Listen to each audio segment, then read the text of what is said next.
Good evening and a very warm welcome to you, wherever you may be. Thank you for joining us on the Geelong Region Soccer Show. My name is Tonchi Prusak and it is my absolute pleasure to be with you here tonight. And joining me here, as he does week in, week out, the man, the legend, Steve Curtin. Steve, good evening and how are you? And very warm welcome to you.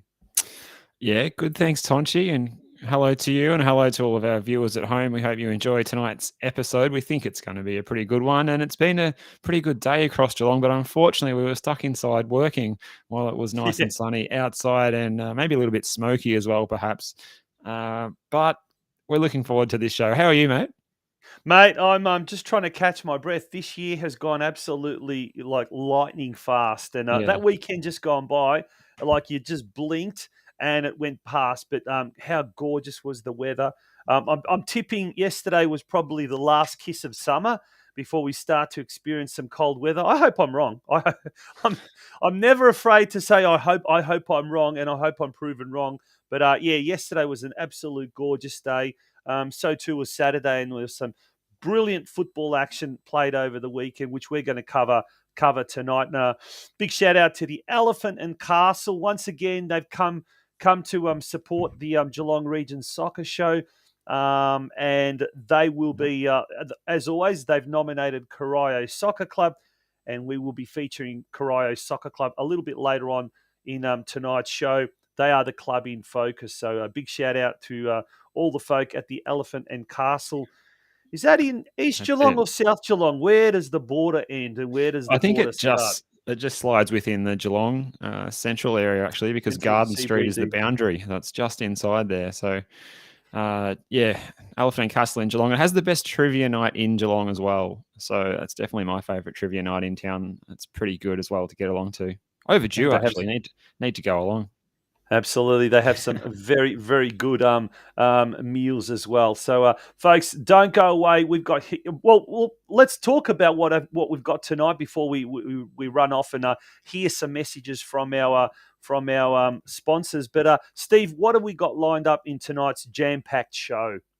Yeah, well, coming up straight after the news at about 8:20, we've got the president from Corio Soccer Club, Mario Gregorio, joining us. So he's in the green room, looking forward to chatting with him, and he's looking forward to telling the stories about Corio and the big year that they've got ahead as they prepare for their first game at home for the season. And we've got one of their key attacking weapons, Lorenzo Princigali, as well, and he's going to be joining us from around 8:35 or so, a little later after Mario. So couple of big guests there. Christian Bright was a late out. He's been subbed out and replaced by Lorenzo. So looking forward to chatting to both of those gentlemen. It's going to be a great show, I think, Tonchi.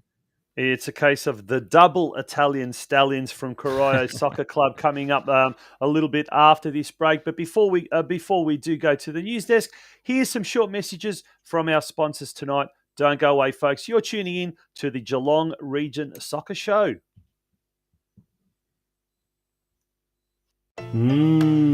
Oysters, salmon, steak. Where in Geelong can you get great food from such a wide-ranging menu? Friendly staff and a bar to enjoy drinks with friends. Live music every Saturday night and every Sunday night, as well as live sport on the big screens every Friday night. Well, at the Elephant and Castle, of course. Situated on 158 McKillop Street in East Geelong, the Elephant and Castle has everything that you will want and need when you decide to have a night out on the town. There is even a function space available in the heated undercover beer garden out the back. For more information on all of our upcoming events or to book online, click on the Book Now tab on the Elephant and Castle website at www.elephantandcastle.com.au. All right, well,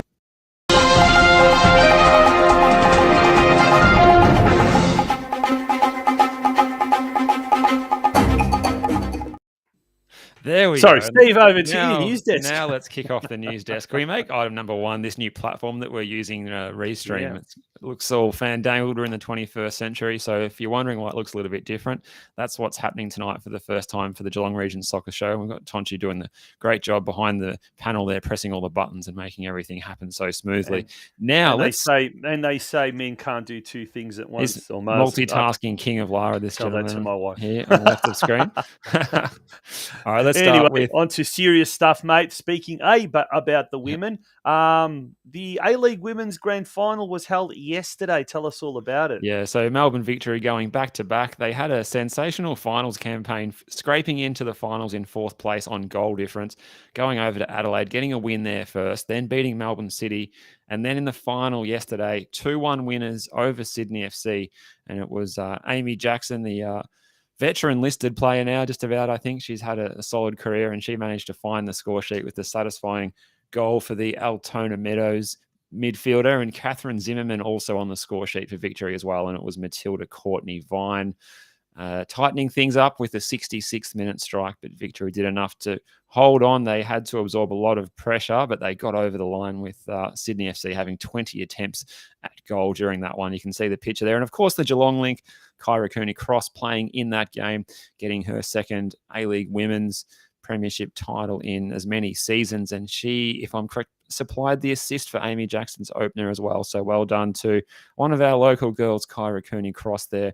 And of course, a great Matilda's midfielder that she is as well. I'm sure she's got a big year ahead after this particular triumph. So well done to the Victory girls. Well done. Now, staying with the theme of the females, the women's, it was Nike FC Cup, round 4, I believe, on the weekend. Unfortunately, not good news for the Geelong teams.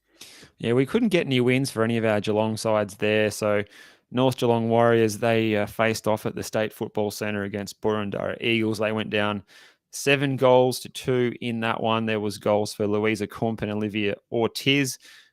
Geelong Rangers, they ended up forfeiting their match and didn't travel up to Olympic Village, and Heidelberg United go through to the next round. And Geelong Galaxy United, well, we thought maybe they could get over the line against FV Emerging. It certainly wasn't ending up being the case there with the young side, FV Emerging from the NPLW, getting over the line with a sensational performance, 5-1 that match at the Lara Recreation Reserve. Yeah, I think Emily Sutcliffe scored that goal, lone goal for Geelong Galaxy United.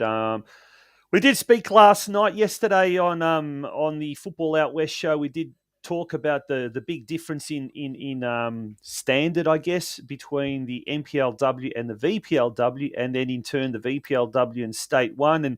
And Geelong this year will have a representative in the VPLW through Galaxy United. They will have a representative in State 1, North Geelong Warriors, who newly promoted. State 2 with Lara United, and State 3, Geelong Rangers making their debut in the Metropolitan competition. So certainly the platform or the foundations are being set there for future prosperity, Steve. But as we can see through some of these results, there's just a big difference between some of the standard, and must also be said the Heidelberg 3-0 result there was a forfeit. So, would have been. I think there was one team in the NPLW that smashed another team. Was it South Melbourne? South Melbourne with a 20-0 win in this round. So not what you want to see. But look, let's look at on the bright side. And some of our clubs have had a good run in the cup so far. They have maybe outperformed what their expectations would have been going into it. And I'm sure their coaches will be happy with what they've seen going into the season, and looking forward to seeing what our female clubs can do when they kick off their seasons, going around with a bit of good quality Sunday football to keep an eye out for this season. Looking forward to it. Now, a big shout out to Santino Mamone. He's, I think, Karaya's #1 ticket holder. I wouldn't be surprised. He's very active in the comments section, tagging a lot of people, tagging a lot of friends. So he's working overtime to really promote this show. Good on you, Santino. He has actually provided a bit of footage from Karaya's senior men's game on the weekend, so we'll have a look at that a little bit later on.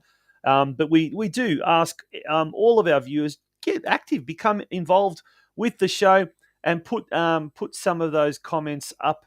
It could be whatever you like, or tag your mates in there, as Santino's doing. As he's doing. He's doing a great job. Now, from the women, we're moving on to juniors. Yep. Some Yeah. of the juniors, some of the youngest teams went travelling around the state. Yeah, Steve. that's right. So we're off to Bendigo, and the scene was the Epsom Huntley Recreation Reserve. That picture there, of course, is taken at Myers Reserve, but that's the team from the Geelong Rangers who went and played in the under-13s, and they got some really good results on Saturday. Haven't heard the update on how they performed on Sunday. I think the Bendigo City side ended up getting the win in the under-13s, according to their own Facebook page, but another really good tournament where people travel from far and wide, and a really good gala competition. It played in warm conditions up there at Epsom Huntley Rec Reserve, and I'm sure thoroughly enjoyed by all, and a good competition, and long may it prosper. Yeah, known as the Boys and Girls FC. That is Pete Bradley's team, so they did very well. They will be playing up in the Metropolitan competition this year in the under-13s. They are the under-12 teams from last year that absolutely swept everything before it in the local competition. And also, speaking of local sides travelling, so the Surf Coast under-10s, there they are on the photo there. They also participated in the Boys and Girls FC tournament up in Bendigo. It was the first time that they'd done something like that and travel like that. So what a great experience it would have been for them. And dare I say for the parents as well, it's a real bonding experience going traveling away as a group, as a family unit, so to speak. So Oh kudos yeah, to some of these are parents. They enjoy the weekend more than the I think players so. themselves. They all like to get together and Yeah. make a bit of a night of it on the Saturday night, from what I hear. So well done to 100%. everyone who got along to Bendigo for that one. Yeah, absolutely. So Now that more. was I was going to say more junior news with North Geelong juniors playing in the IND Cup at St Albans. Yeah, so I was involved in this. My little boy was playing at this. So there's several North Geelong junior teams playing. There's one of the I think that may be the under-13 team, and they're in the white kit there. Another Yep. great experience there, coming up against a lot of the Melbourne side. So this is a mini Croatian-backed tournament, Croatian Yep. community-backed Looks like tournament. So you Melbourne have Knights teams like playing against them there. Melbourne Knights, St Albans Saints, Dandenong City, Strathmore split. So it's a really good experience for a lot of these youngsters who probably have never played outside of Geelong. Some of them coming up from the mini roos, just to get a feel for playing against some relatively aggressive sides from Melbourne, and it's sometimes their first taste of playing in quite let's call it non-mini roos type scenarios. That's the under 12 Kangas team. So they played in the local competition last year and stepping up. So a great learning experience, and such a cultural day as well. Lots of food, lots of festivities, music, kids running everywhere, gelati trucks, coffee vans, you name it. So it's a great experience there for the young boys and girls, and indeed the parents as well. So that was the I&D Cup at St Albans, held over in beautiful conditions. I think we're all a little bit Doesn't that pitch sunstroke. look good at Churchill Reserve in those pictures? It looked almost as good as the Chavapi rolls that come out of the Yeah, canteen there, actually. I was talking to a few club people there, and they were saying that on the Friday the grass was like overgrown. It was Hmm. like 20 centimeters tall, and they were really worried. But the council did come into it, and they mowed it and they fixed it up, and it was looking like absolute carpet. But can I just say, Steve, even just around town, the some of the pitches, particularly the ones that the city of Greater Geelong have been managing, let's call it that, are incredible. Myers Reserve were up there a few weeks back. Howard Glover Reserve is just absolutely stunning. Speaking of Howard Glover Reserve, I think we might even have some photos there of a game that was played on the weekend. You may be able to see Indeed. the condition of the track, but some of the grass is just absolutely unbelievable. Let's get that shot up there on the screen now. Uh, And if there is a delay, we can take some time to discuss that there we Colac go. Otway Rovers getting on the back of the Colac Herald as well, which is also a good achievement for them. Now, Yeah, there's some but footage there. Or some stills, should I say? Some stills of some the match. stills there of Players the going Port hard at it.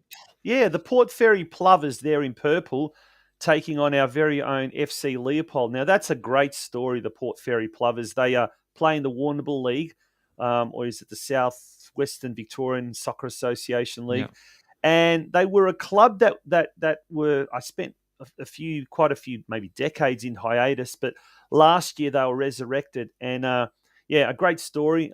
They play all their games, I think, in Warrnambool at the Harris Reserve there, Harris Street Reserve there, because simply they don't have a field in Port Fairy. But mate, I've never been to Port Fairy. I've heard so many mate, really, you're really missing nice out. things about it. Yeah. It's one of my favourite towns to visit. It's got a very old town feel to it, at least by Australian standards. And you can go there, and it's particularly if it's off the real peak times, you can have a very nice and relaxing time just walking around the streets. There's not much traffic. There's some nice old shops, lots of pubs and cafes, hospitality places, and then the beach is very nice as well.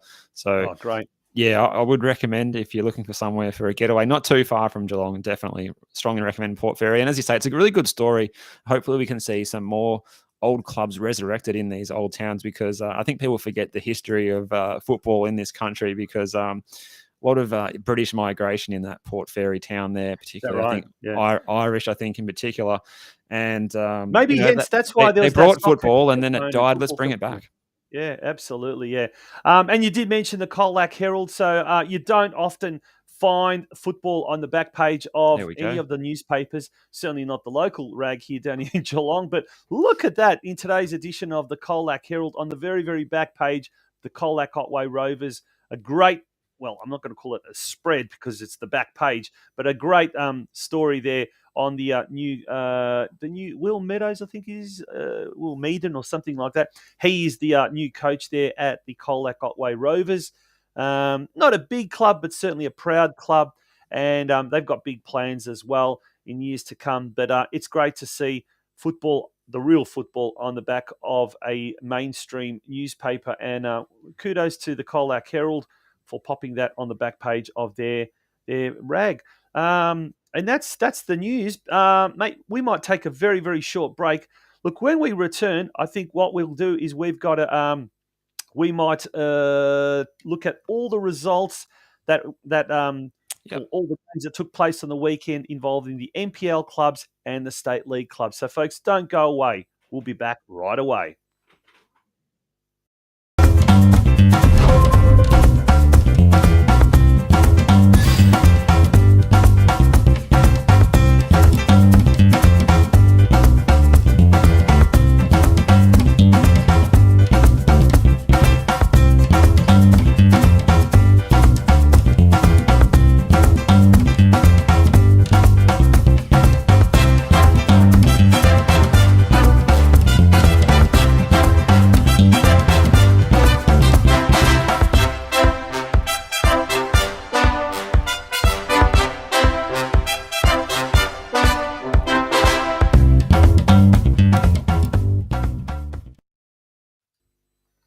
Welcome back to the Geelong Region Soccer Show. It is episode 76, and tonight's episode proudly sponsored by Elephant and Castle. And Steve, we've got some great guests appearing on the show later tonight. Mario Gregorio, president of Corio Soccer Club, and also the senior men's team player Lorenzo Princigali, and they will be part of the Corio Soccer Club feature in our Clubs in Focus. But let's now turn our attention to the NPL 2 and NPL 3 divisions played on the weekend and the results from those two matches, those two divisions. Yep. Yeah, let's do it, because it is a weekend to talk about it and to spruik, because we got two wins. So first of all, North Geelong Warriors in the NPL 2 got their first win of the campaign. 3-1 winners over the Moreland Zebras at Alco Park. Goals from Caleb Mikulic, Luka Jurkovic, and Abdigafar Omar finding the back of the net.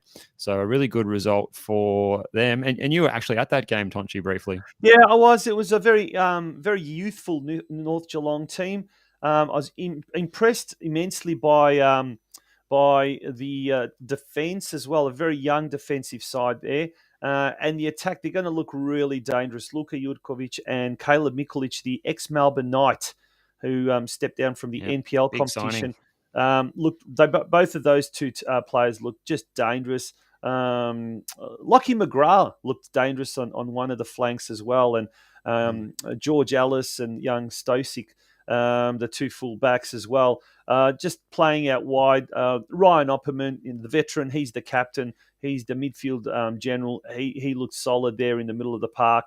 All in all, a very good performance from North Geelong Warriors against a team that has probably had the wood on them in recent years, Moreland Zebras, but a good result at the end of the day. And just an hour or so later, down the road at Stead Park, we also saw. Actually, bring it back Geelong up there. Geelong getting the win, 1-0 over North Sunshine Eagles. A late penalty converted by Marvin Brauwieler. He was sending the keeper the wrong way and scoring, and then Geelong was good enough to hang on for their first win, also their first win of the season in that match played at Stead Park. So a really good result for Geelong, who've got a really big match against Preston coming up this Friday night. Yeah, a Friday night football down at BT Connor Reserve. Expecting a couple of thousand people at that one as well, so it's going to be a huge occasion. Yeah, Preston have left off have continued where they left off last season, and sitting pretty at the top of the competition standings there, alongside Western United's youth squad. Looking really good, those two teams, and I dare say they'd be the front runners for the competition title, and certainly for promotion into NPL2 next year. But now let's move our attention into the State League competition. Yeah, so going down to State League 1, and it was Coria on the road, a little bit undermanned, a few players out of the team, and we'll come back to that later. But they still got a 2-2 draw at Yarraville Glory there at Mackay Reserve. Mackenzie Roach and Festim Almazi finding the back of the net. So points shared there in State League 1. And we'll just look at the table there briefly. There you go. Yep. State League 2 will go along to Geelong Rangers, who got a share of the points at home against a difficult opponent, Hume United. A double from Cole Hamilton, seeing them score a 2-2 draw there. So they get their first points of the season there. 1 point on the board there for Rangers.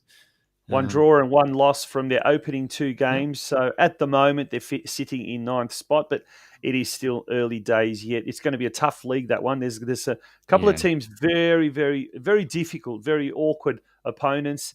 And it is going to be a very, very competitive league, that one, without a shadow of doubt. State 4, we've got 3 Geelong clubs there. And, only one club did really well in that particular division, Steve. Yeah, so Golden Plains, they went down 3-2 at home against Keilor Wolves with Mute Blue and James Dat finding the back of the net, but it still wasn't enough as they conceded 3 at the other end. And also Bell Park were at home but couldn't grasp any points against Melbourne City, losing 2-0. Better news for Surf Coast, who are our highest performing team in the Men's State League so far from the region, with 2 wins from 2. They beat the Truganina Hornets 2-0, goals from John Serra and Jasko Ikanovic. Saw them getting the job done there. So well done to Surf Coast on their great start to the season.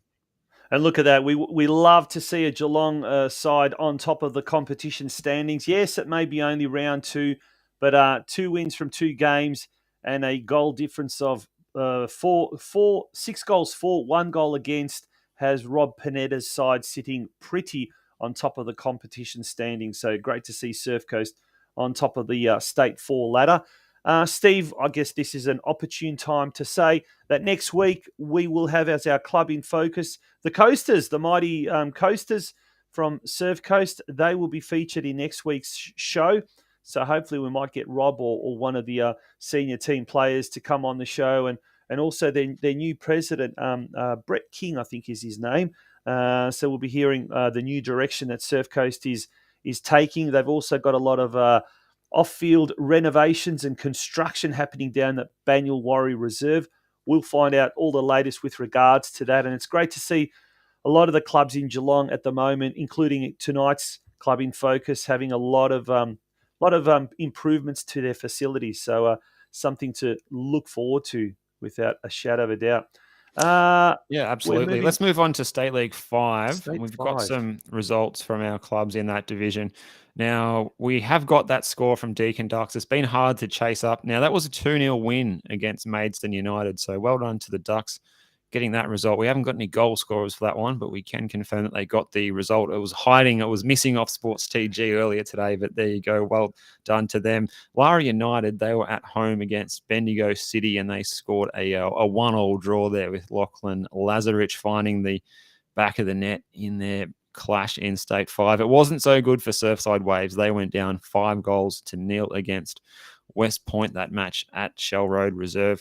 And one of their few teams who travelled away on the weekend was Barwon, expecting to maybe get a result against Wyndham FC at the Vic Uni Sporting Complex there. They went down 4-3 with goals from Alistair Kilpatrick, Milton Bailey, and Joseph Imbrogno. Not enough for them to get over the line after they conceded 4 at the other end.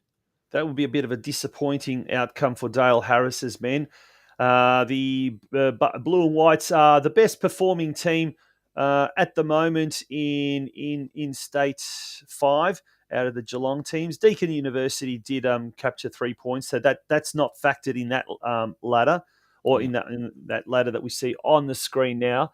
But their goal difference now is 0, so they're just slightly behind. They're in fact behind Ballarat there, so they're in 8th position. But it's not what we want to see. We want Lara now in 10th position, Surfside Waves in 12th position. So we want all of those Geelong teams to do much better. I guess the bright side is in State 5 there is no relegation, so they can't exactly be relegated. But at the same time, we do want those clubs to do really, really well, and for all of the Geelong teams to be doing exceptionally well. Still early days yet, Steve, though. Next week, we've got round 3 this weekend coming. We've got round 3. Any big games coming up in that? I haven't had a chance to look at any of the fixtures, but we might have a look at the fixtures later on in the... We'll have a look at those a little later in the show. Maybe we've got Mario. He's waiting to get on. He's been patiently waiting in the green room. We might have to bring him into the room. We might have to, but before we do that, we're going to have a quick commercial break, folks. When we do return, it's the Club in Focus segment. Tonight's Club in Focus is the Corio Soccer Club, and we'll be speaking to their president, Mario Gregorio. Don't go away. You are tuning into the episode 76 of the Geelong Region Soccer Show. Oysters, salmon, steak. Where in Geelong can you get great food from such a wide-ranging menu? Friendly staff and a bar to enjoy drinks with friends. Live music every Saturday night and every Sunday night, as well as live sport on the big screens every Friday night. Well, at the Elephant and Castle, of course, situated on 158 McKillop Street in East Geelong, the Elephant and Castle has everything that you will want and need when you decide to have a night out on the town. There is even a function space available in the heated undercover beer garden out the back. For more information on all of our upcoming events or to book online, click on the Book Now tab on the Elephant and Castle website at www.elephantandcastle.com.au. Welcome back to the Geelong Region Soccer Show. It's episode 76 and our club in focus tonight, the Corio Soccer Club. And with that, a very, very warm welcome to Mario Gregorio, the president of Corio Soccer Club. Mario, great to have you on the Geelong Region Soccer Show for the first time in 2022. How are you? Oh, we can't hear him. What's happening with his... Hello there. You might have to... Have you muted yourself? Well, it's just one or two issues. We don't just play the elevator music until he comes in. While we do that, we've got a little bit of footage from the Corio versus Yarraville game, and we'll try and rectify that audio situation. Yep. Here's some footage from that game.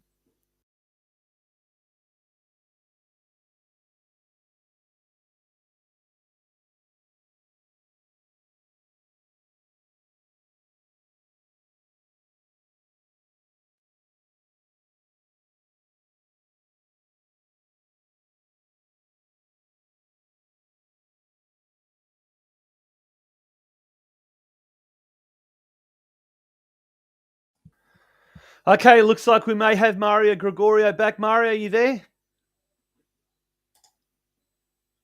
Okay, we're not getting any audio still. It's a little bit strange. It was working perfectly in the... It was working perfectly, yeah. Yep. And we'll hopefully try and get Mario to come back on, maybe to log off and then log back on. Everything was working fine before. We just can't seem to get it for whatever reason. But unfortunately, that's just how it is. Sometimes we get those little niggles or whatever you want to call it, I suppose. But maybe we'll just play that video again from the Corio game. There we go. So we'll be able to talk over the top of this one. Thank you to Mario and to Santino Mamoni for the providing this footage. Really appreciated there.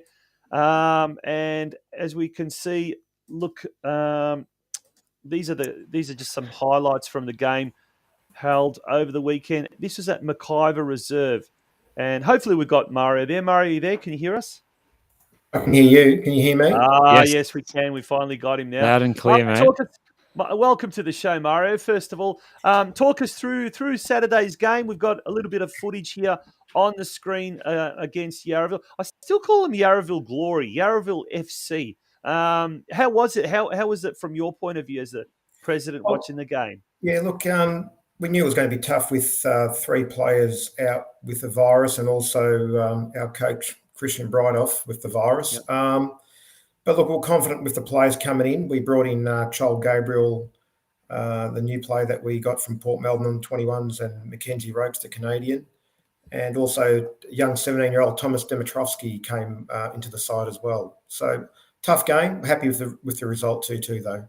It was good.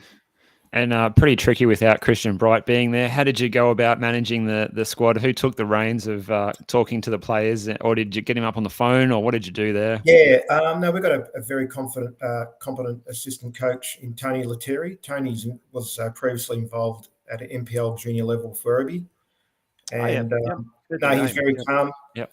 You know, he's got me in his ear all game, but I try to keep control. I'm very passionate about it, but no, Tony was calm, and the players reacted in the best possible way, particularly when we were 2-1 down and came back with 2-2. Could actually stole it at the end. Callum Ferguson had a chance to win the game, but it sort of hit the side of the post. But yeah, look, it's a must-win game this week for us against Clifton Hill. Yeah, before we talk about this week's game at Clifton Hill, it's Mackenzie Roach, 2 goals in 2 games, the Canadian import. Tell us a bit more about him. He seems to be a really, really good find. And how did you manage to get him to the club?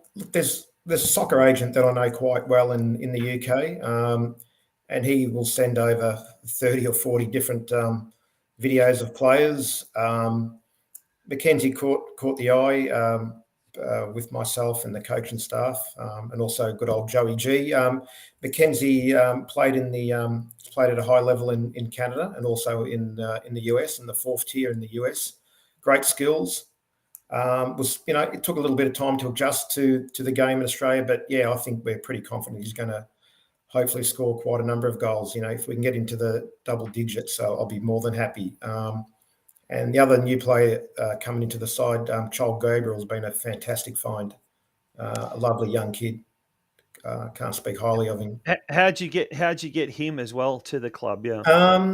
Charles trialled at a lot of clubs at MPL level and also State 1 levels, and got rejected by a few clubs. He contacted me personally, and I said, "Look, we've already got our senior squad full, but you're quite welcome to train with the reserves." Trained with the reserves, trained well, came to the senior side and did a fantastic job, particularly in the FA Cup, scored 2 goals. And is now he provided the 2 assists on the weekend. Fantastic young talent. There is talent out there. We've just got to find it. And he's a great kid. I can't speak highly of him. Yeah, he sounds like a fantastic pickup. And when he's on the ball, he sounds like an electrifying player as well. How do you handle it on match day, Mario? Do you get a little bit excited around the technical area there, just hanging out behind the coaches? Or do you try and keep you cool and be a cool and calm president? No, I'm very passionate. I probably get up and down the sidelines. I probably do about 10 Ks up and down the sidelines and turn the Garmin on. Yeah, but it's great. And even my good old mate Santino's enjoying coming up with me to watch the games, and he's enjoying it more than the A-League. So no, it's great. It's been great, some great action in the last 2 weeks for us. Yeah, it's really exciting stuff. Yeah. Let's turn our attention to this week's game. Hume Reserve is still a construction site at the moment. There's a lot of exciting things happening around Hume Reserve, but unfortunately, the facility won't be ready in time for this week's game. We're going to have a look at the facility there, and there we've got some of the. We'll just have a view of that. Some of the photos. There's some footage there provided by yourself. So thank you very much for that. It looks really, really exciting. But for this week, the change rooms will be in the actual club rooms, the Hungarian Social Club rooms. Is that right? Yes, well, we've set up some petitions in the old club rooms. Thankfully, Clifton Hill FC have said yes to temporary change rooms in the club rooms. Look, we're patient. I'll be more than happy and be patient to wait for the new club rooms to be ready. They were meant to be ready by this weekend. Then it's mid-April. Look, it's probably going to be a little bit longer than that. We're probably looking for our opening game with the new club rooms in front of the pitch 2, as we call it now. But it will become pitch 1. That'll be open for the April 30th game, 5:30 p.m. against Georgie's, Caroline Spring Georgie's. So what better way to open up new facilities? Absolutely. And I'm sure they will bring a lot of supporters down. They're a big club, and I'm sure they're going to bring a lot of supporters down. And they travel very well. They brought quite a fair few supporters the other night on a Sunday night down to Lara United when they played in the Nike FC Cup game. What round is that? That's going to be the round? Round 6. Round 6, yep. So something to put down in your diaries. Round 6, likely to be the first proper home game or first home game in front of the brand new facilities. And look, even now you can see it is just going to be so different to what everyone's been used to down at Hume Reserve. But even that viewing deck's just elevated. It looks, look, there's the view from that viewing deck. It just looks absolutely fantastic. Mate, you must be really excited when all is said and done. I think I even ran into you on your birthday down at Hume Reserve, and you were checking out the facilities, and I said to you, "What are you doing? It's your birthday." He said, "This is my birthday present." So you must be feeling really excited about the developments that are happening down at Hume Reserve after so many years of pushing and lobbying and working behind the scenes. Yeah, look, I can't speak more than highly of the City of Greater Geelong. They've helped me through the process.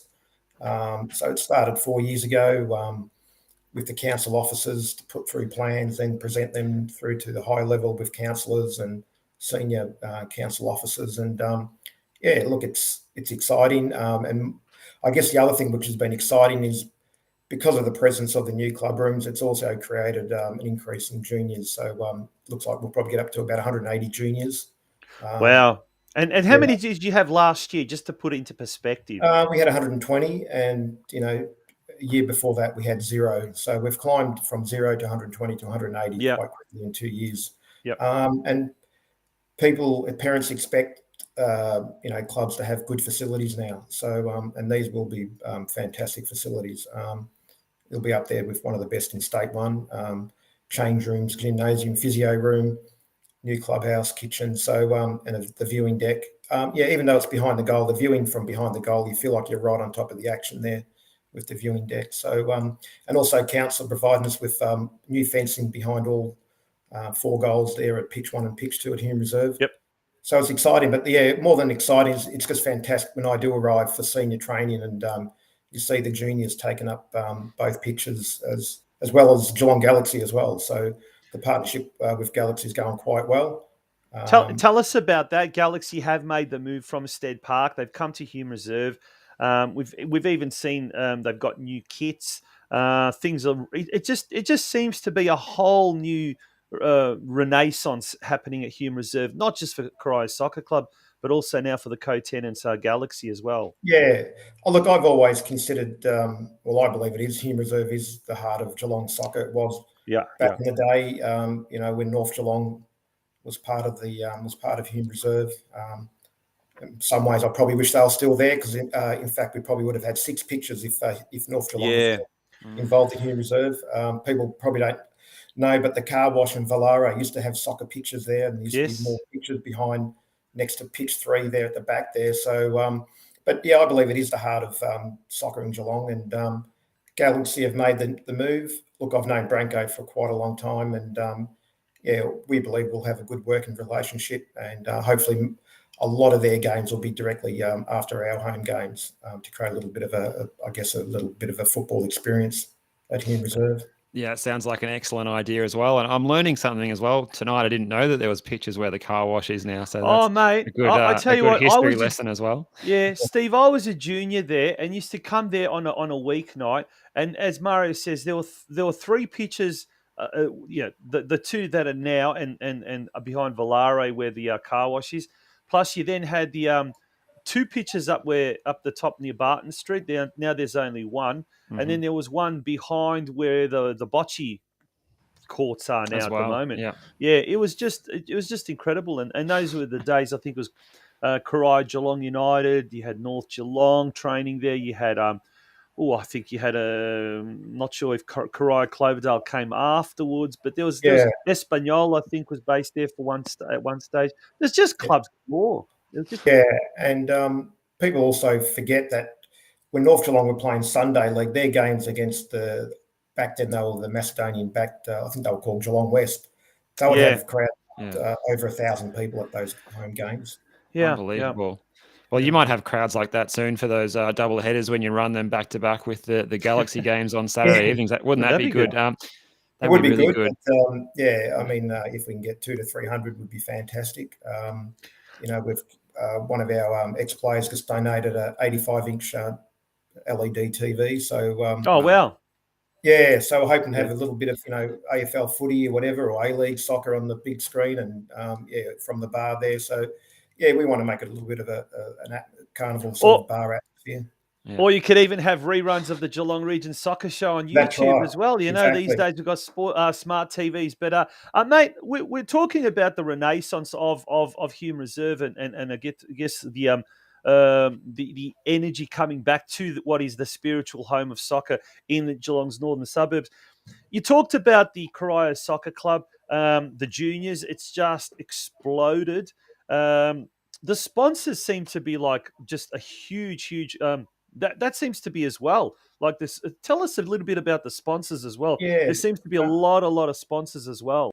Yeah, look, I guess the plan was 4 years ago was to get promoted into State One, and that basically does give us a bit more of an opportunity to promote ourselves to potential sponsors.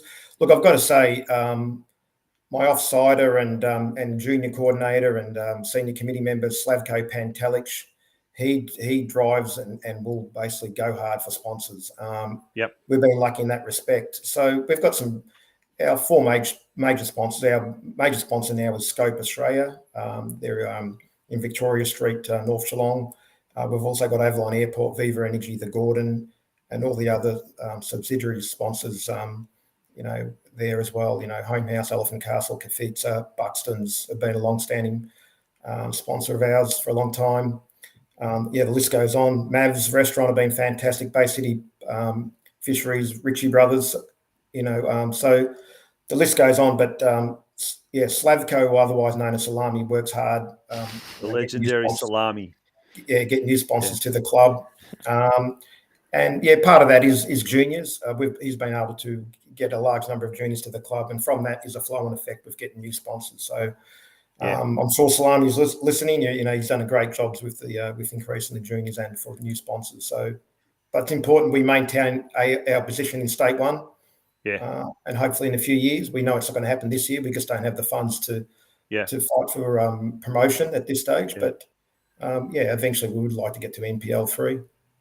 Some of the money that you're competing, or some of the clubs that you're competing with in State One that have got just exorbitant amount of money is just incredible. Like you hear some of the amounts of money that players are being recruited. Is just incredible. We're not going to throw figures out because we can't. We're just pulling numbers out and that sort of stuff. But it's just mind-boggling. But Steve, I tell you what, if we look at that list of sponsors. There's Yeah, some it really blue is a chip list of sponsors there, mate. just I some of think the the Geelong biggest Footy businesses Club in would be town. happy with some of those Yeah, sponsors. yeah, some of the biggest businesses in town listed there. It's a very impressive list. I was going to ask as well, Mario, how are we going with the numbers on the committee? Are we happy with where we're at the moment, and also the numbers of people we've got volunteering to come and coach all of those new juniors that are cropping up around the club? Yeah, look, we've been lucky. A lot of our young players from the development squad have volunteered to help with junior coaching.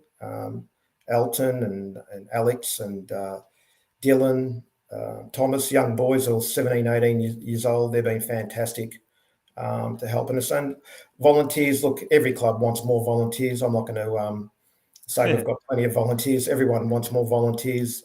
It's a difficult sort of position for every club. But hopefully for new facility, new kitchen, new bar, hopefully we'll get more people helping in the kitchen. But everyone's in the same position. I'm not going to say that poor Corio this. Everyone's needs more volunteers. Yeah. Hopefully it will come. I'm confident it will come. I'm sure it will, and I can't wait to get to the ground. And even if the weather is ordinary come June and July, that we can be in there behind glass watching the action. Yep. With a cold drink or a hot drink, maybe behind the glass, enjoying it from there. It's going to be fantastic, and just an extra dimension to the spectacle that is Corio Soccer Club out at Hume Reserve. So much to look forward to, and I'm sure the numbers of spectators coming along will skyrocket when this happens, Tonchi. Oh, absolutely. I mean, and that's the thing, because Corio is quite centrally located.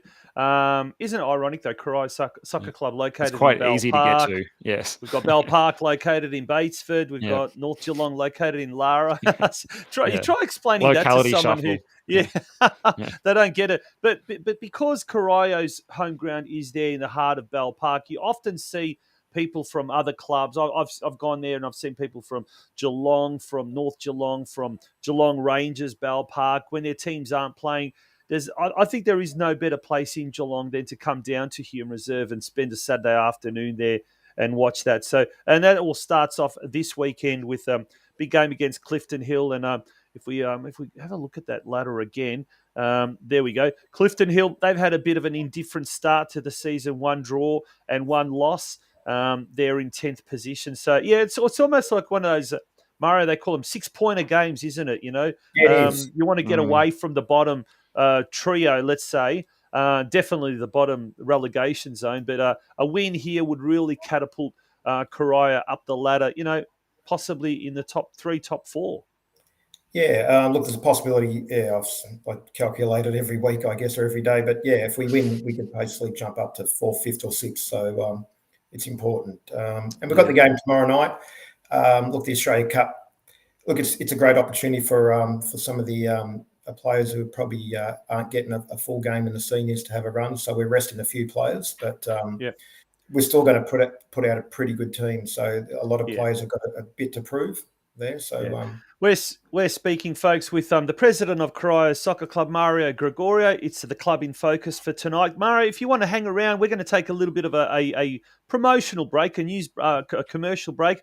When we return, we'll bring on one of the stars of the senior team, Lorenzo Princigali, and we'll talk about that Australia Cup game tomorrow, as well as other on-field activities. So, folks, don't go away. We'll be back shortly with the continuation of this Club in Focus segment on the Geelong Region Soccer Show.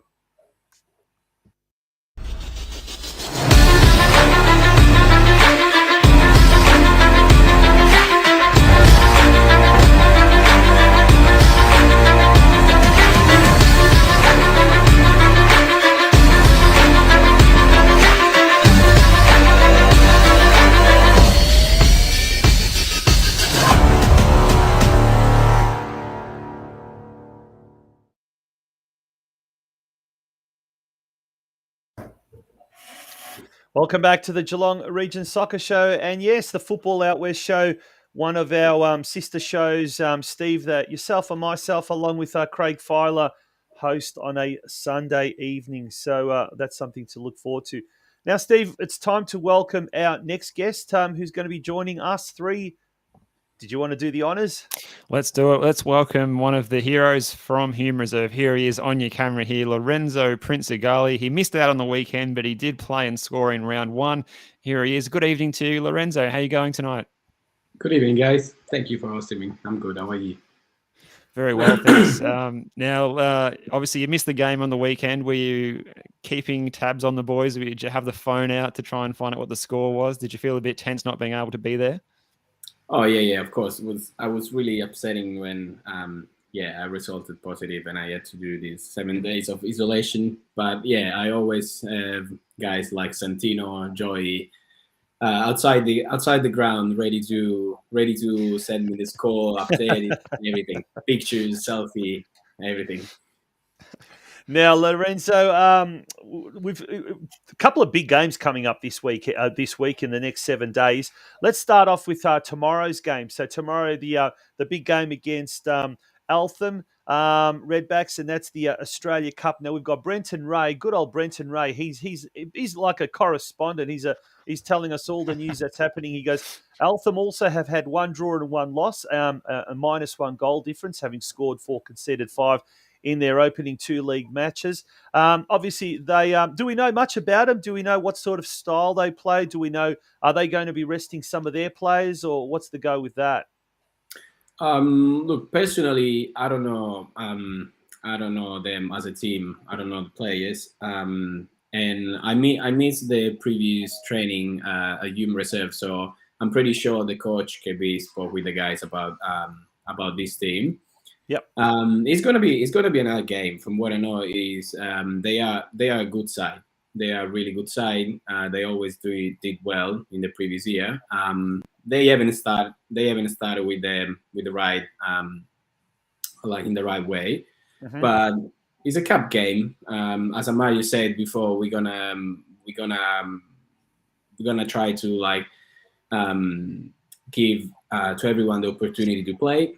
And it's gonna, of course, when you go, it can be cup game or like a league game. You always want to play for like to win.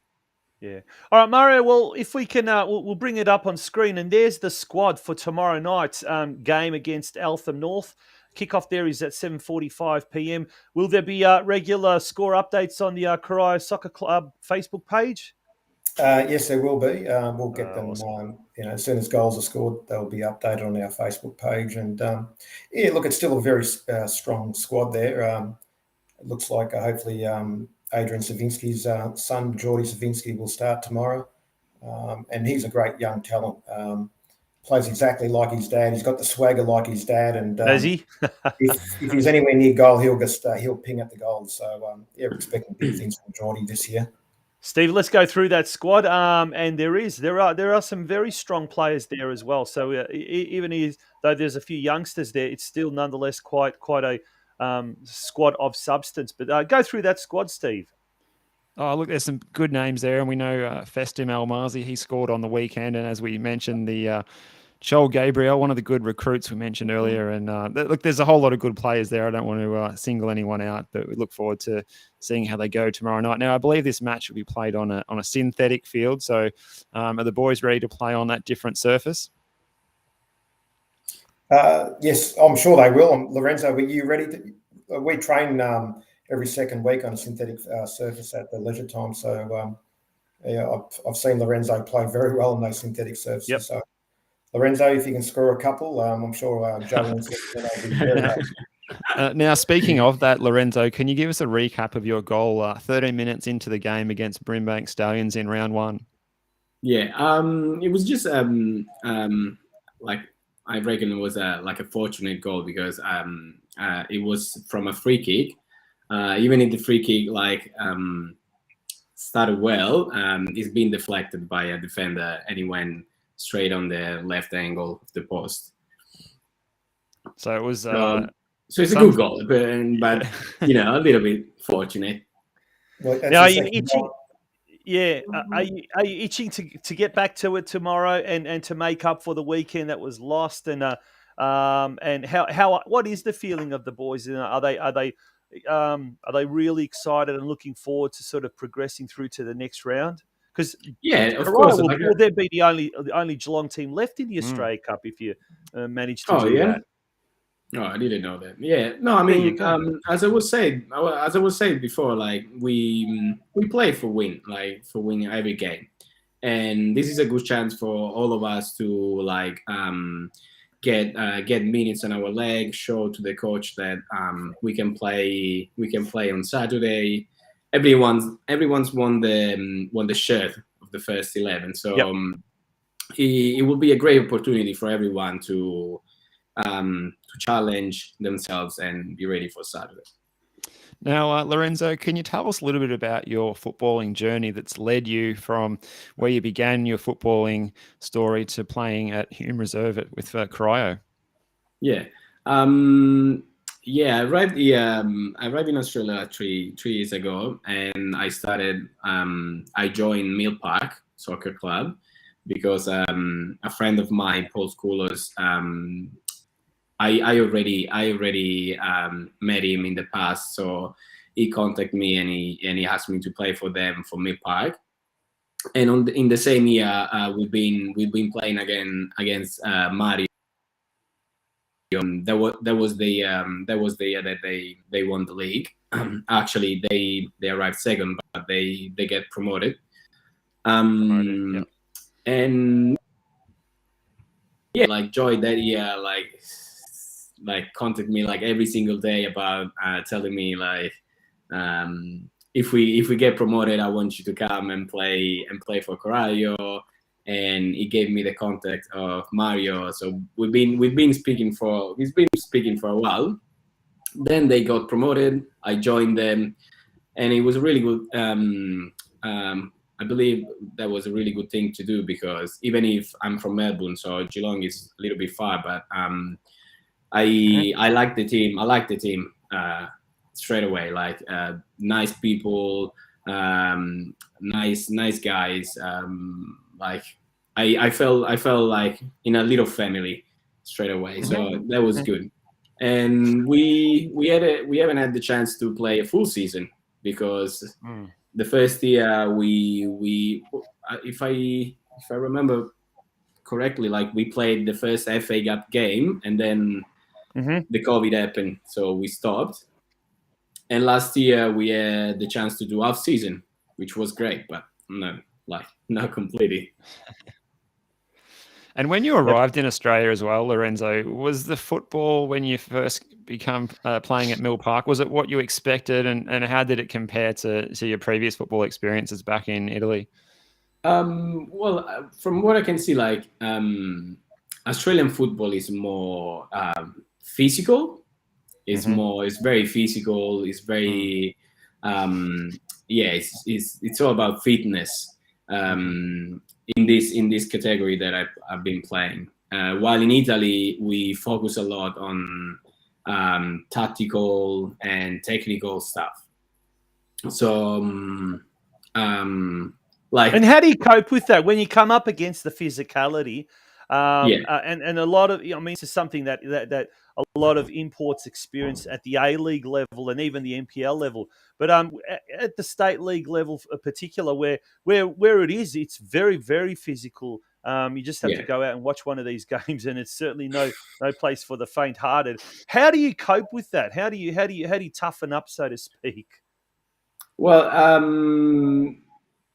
saying that in Italy just about tactical and technical means that no, of course we also do like physical training. We work on our fitness a lot, but I think comes after technical and tactical stuff. Yep. At the very start, I've been honest, I was surprised. I wasn't expect so like the league at that time was the state 2 Division 2 like to be like that tough. But it's soccer, like strong tackle, tough game. It's been I always play this kind of game even in Italy.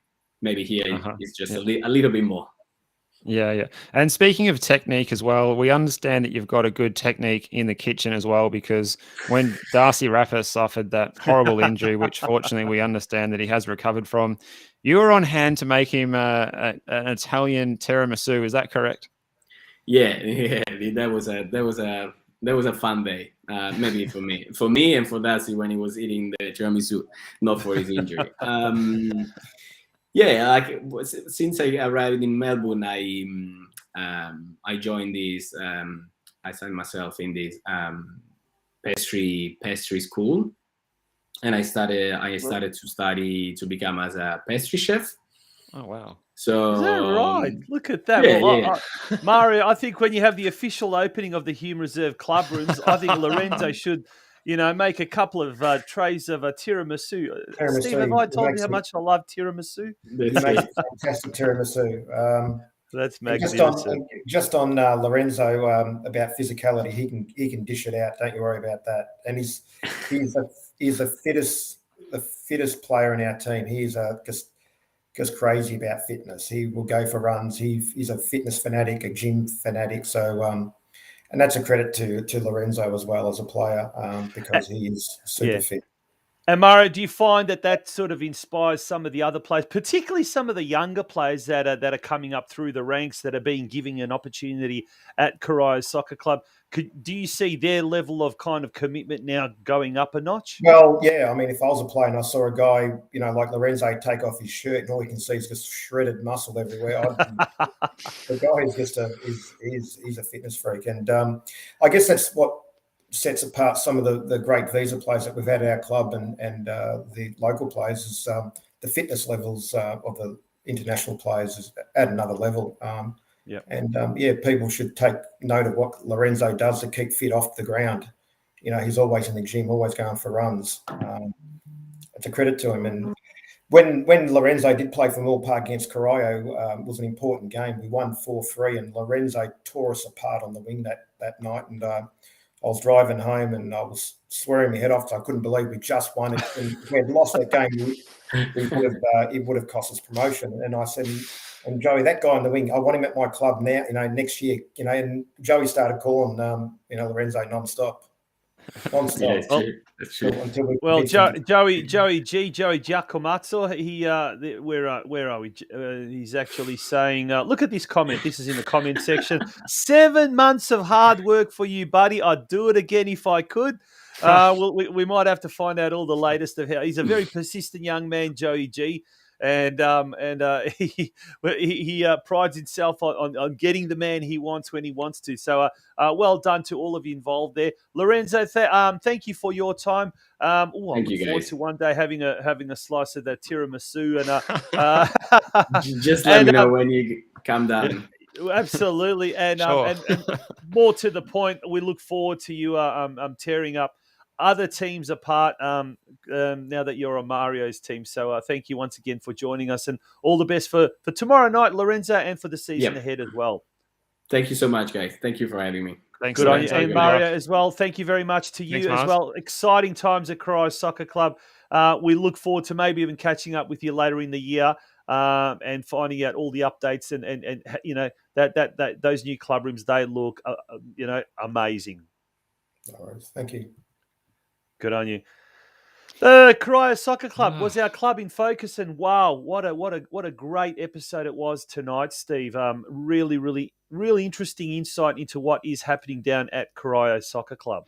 Yeah, just seeing those pictures, you get a little bit excited, don't you? Because you can see the framework of what's going to be there, particularly those shots of the interior. It's going to be fantastic. So can't wait to get out there and see it once it's up and running. So, yeah, it's going to be very exciting. But that brings us to the end of tonight's episode. Now, you did mention, is there any big fixtures coming up this weekend? Well, I can confirm that Surf Coast are hosting Bell Park this weekend down at Banyulwarri at 3:00. So that's always a huge game when Surf Coast and Bell Park battle it out in State 4. Yeah. So I'm sure there'll be a big crowd at Banyulwarri for that one in particular. We don't know what the 7-day forecast is, but I think it's 20 degrees on Saturday and sunny. Perfect, so yeah. There could be a slight southerly down there off Bass Strait, perhaps. Yeah.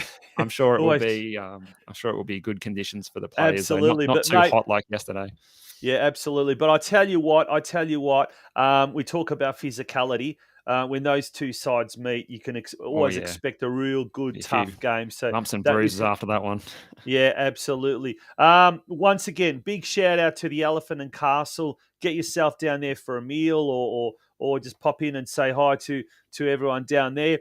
They are our sponsors for tonight, and as a result, we had the club focus on Corio Soccer Club. Next week, Anytime Fitness.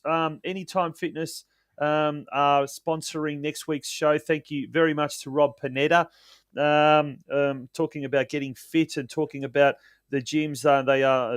They really hold a pride of place in our community. They have nominated Surf Coast, so we will find out all the latest then. Hopefully, we might even get some footage from that Surf Coast versus Bell Park game. It would be fantastic. Oh, be good. Yeah, absolutely. And also news at hand, breaking news. This Wednesday night on the Oz Crows Soccer Show podcast, which is the third member of our little stable, there is going to be a special feature on the North Geelong senior women's team, which has been promoted into State League 1 this year. So there'll be one of the coaches and possibly one of the players as well will be featured on that show this Wednesday night at 8:30 p.m. Not one to miss. Lots happening, mate. Absolutely heaps happening.